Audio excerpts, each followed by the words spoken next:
On this edition of Geopolitics, I will talk about military level talks between India and China. 14th round of senior highest military commander level talks between India and China is going to be held on 12th of January. After the failure of last round of talks which was held on 10th of October last year, questions were raised regarding the feasibility of military level talks between the two countries. Despite that, the top commanders of both India and China is going to sit on table to make a peace along line of actual control. And to talk on this matter, I have Major General A.K. Sivach. He was Chief of Staff of Leh-based 14th Corps during 2011 and 2012. What would be the strategy of India for this round of talks? As far as the strategy of India is concerned, it is very clear that India will like that we will like the comprehensive disengagement to take place on the remaining friction point, that is Hot Spring, Depsang and to some extent Demchok. And we are insisting on that. And the second main issue which we are trying to convey, that we are not going to improve our bilateral relations until unless there is a peace and tranquility on line of actual control. Till borders are not quiet, we are not going to have a business as usual. Now, this has been told to China time and again. Remember that India and China is having a trade between them about $102 billion. And China is exporting to us almost about $75 billion and about $26 billion is exported by India to China. Now, the point which everyone is telling that after our relations have soared up and we have banned more than 200 apps and also their foreign direct investment is being banned to some extent, how come your trade is now going up? The reason is that we both countries are part of WTO. It is not easy to immediately those commitments which were there to snap them. But it will take time. You find that supply chain also now moving out from China, going to Vietnam, going to Indonesia, coming to India. So it will make a difference in time to come. In case the relation between India and China are not up to the mark on border area, especially from Ladakh to Arunachal Pradesh, it will make a difference. You will find it.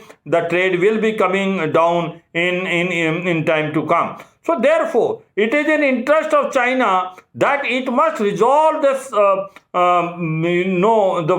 stalemate which is now occurring in Ladakh. India is giving them a way out. India is telling that we will address all remaining friction point and a comprehensive solution is to be taken out. Major General Sivach, how China will react to the fresh round of talks, as they don't want to lose strategic gains in the area. The fact is that Depsang is the area of concern for India, but China is reluctant so far.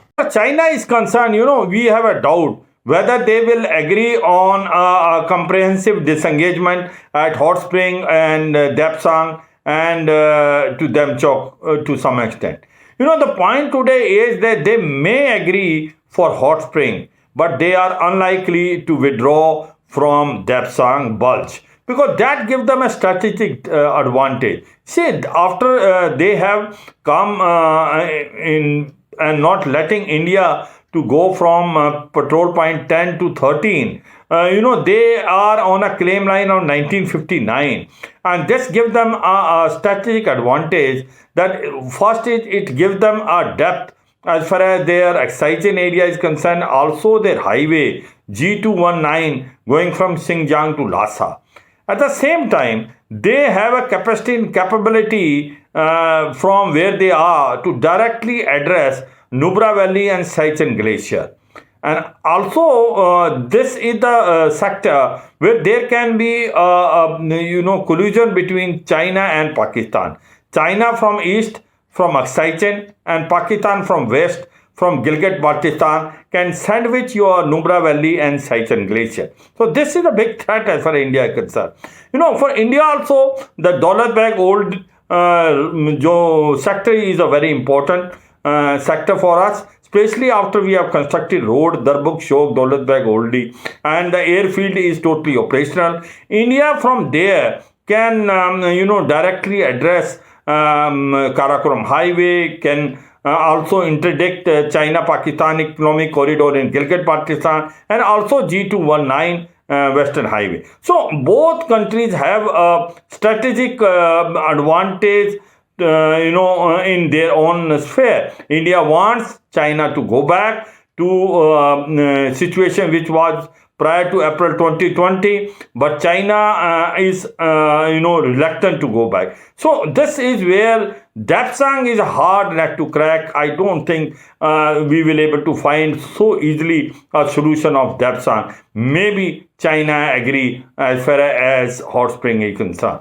Do you think that India is not able to put much pressure on China because we have lost our strategic heights, that is Kailash range in the area? Initially when it was decided that disengagement and de-escalation will take place in a phase manner. In phase 1, it will be north and south of Pangang Tso. In phase 2, Gogra Hot Spring, and phase 3, the Dapsang Bulge. The point was we vacated in phase 1 basically Kailash range, which was a trump card, which we occupied on night of 30th August 20. And that was a master stroke. It was a force multiplier. But once we vacated that, we lost the leeway. And then we could not push Chinese to vacate Gogra and Hot Spring, and Dapsa. The point today is it would have been far better if we vacated Kailash range, which was our trump card in the phase last, rather than vacating them in phase 1 itself and believing that China will follow the commitment which they have given, that they will withdraw in 3 phases, and in phase 2 and phase 3 it will be Hot Spring and Gogra and then Dapsa. But they have not, because the moment we vacated the Kailash range, then our that pushing power reduced, our trump card reduced, and the Chinese then start diverting the attention, and they start changing the goalposts, and that is what has happened. So there is no doubt about it. After what we have achieved on night 30th August,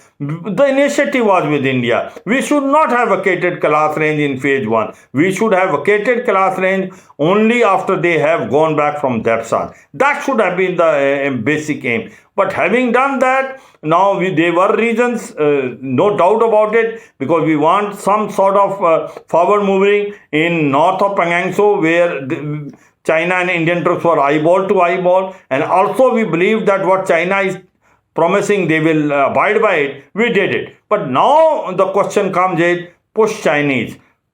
Ask them that we will now require a comprehensive disengagement both at Hot Spring and Dapsang and Demchok. Nothing less than that. Push them and bargain hard. No problem. It will take time, but do not compromise.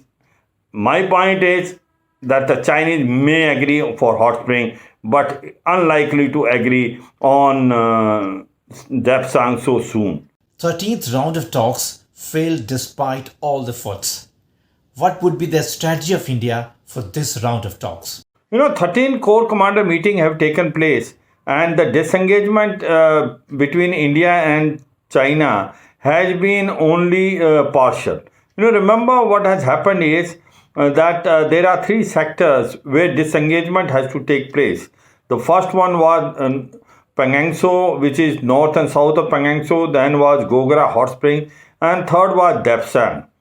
You see, the point is in phase 1, it was to take place in north and south of Pangang Tso, which was successfully done because Chinese went from finger 4 to finger 8 in north Pangang Tso, and India withdrew from Kailash range, which was a trump card, which was a force multiplier. The second phase, they were to withdraw from Gogra and Hot Spring. They withdrew from Gogra, but not forward movement has taken place in as far as Hot Spring is concerned. In 13th Corps Commander meeting, it was to take place, and it was to decide that they will move back from Hot Spring. but 13th Corps Commander meeting, which took place on 10th October in Moldova, was a complete stalemate. No forward movement has taken place. Now the 14th Corps Commander meeting is to take place on 12th of January, our side, that is in Cheshire. And our basic aim is that we should able to now withdraw from all other remaining friction point, which is Hot Spring, Dapsang, and to some extent Demchok. Now, this is what we are saying, that it has to be a comprehensive disengagement. Disengagement along the line of actual control is a sine qua non for the peace along the border. But how China is serious about the peace will be clear after the 14th round of talks between the two countries.